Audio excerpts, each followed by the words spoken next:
That's actually better than government work.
Well, I hope that's a predictor of maybe future success. Really didn't encounter a lot of resistance there. and it's probably going to be really hard to see, but we've got a nice 36-inch hole there, which is exactly what I'm looking for. My heavens, why didn't I know about this thing years ago? I think my shoulders and back still hurt from doing it by hand. Stay tuned, we've got a few more to go.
The last big hole has all the roots.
Well,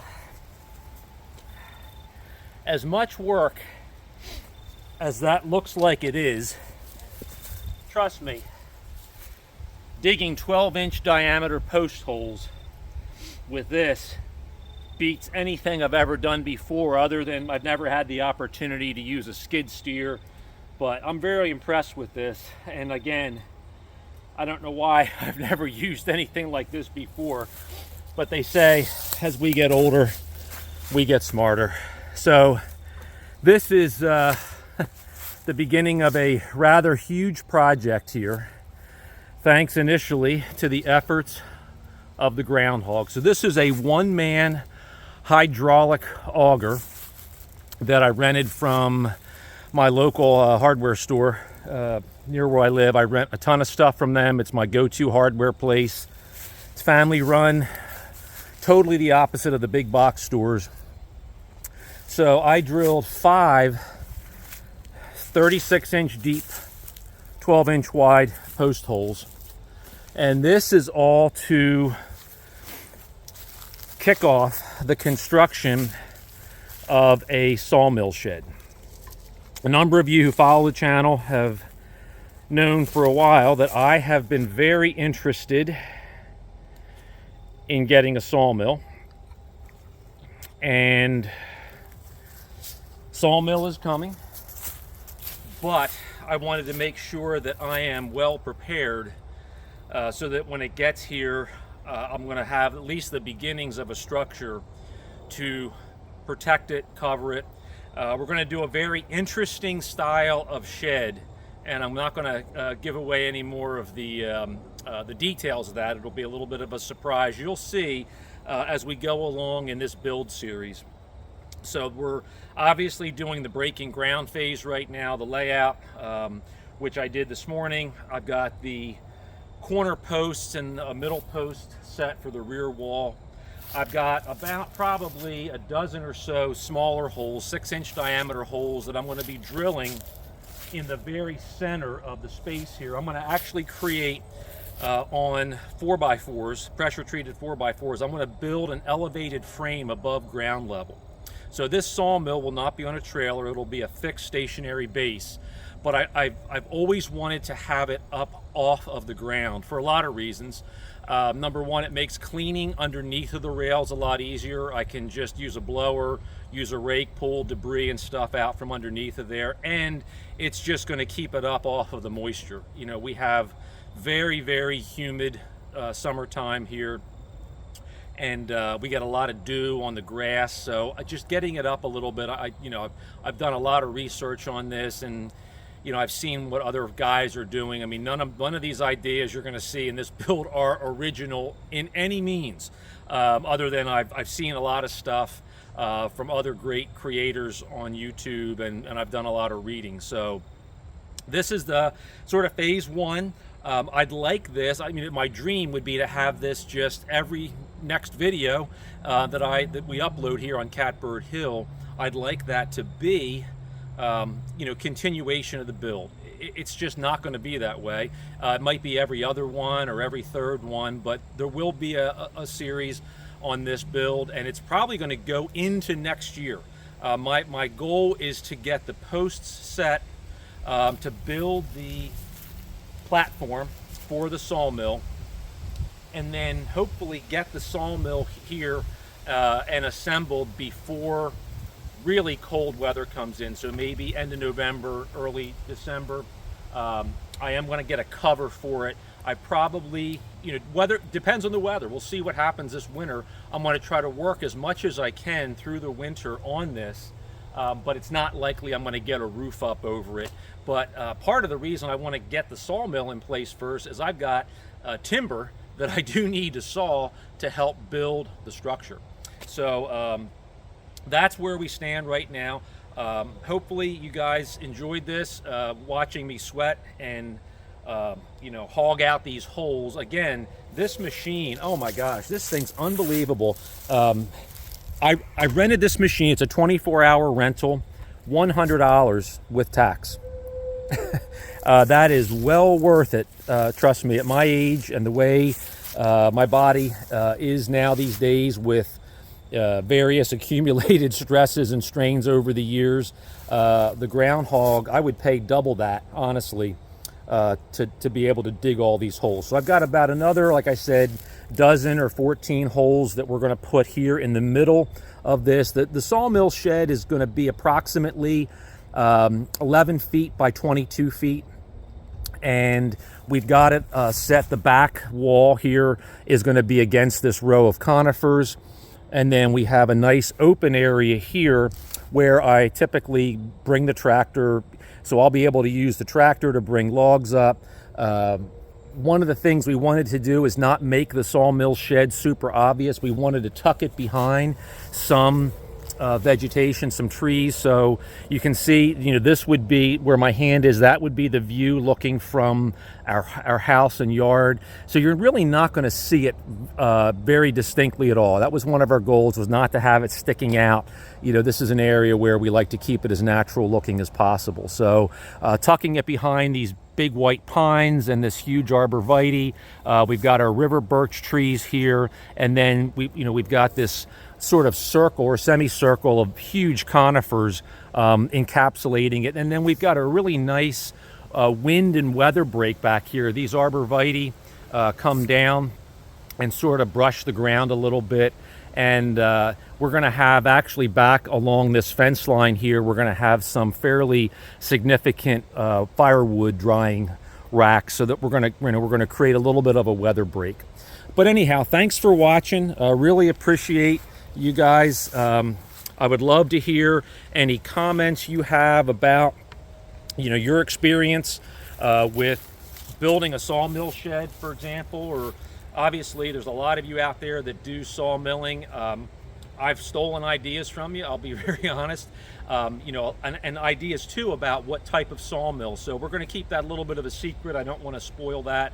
I can tell you that I actually I put a deposit on a sawmill in April of 2021 from a manufacturer, excellent reputation. Everything I've read and heard from and spoken to people who have that sawmill have nothing but high praise for it.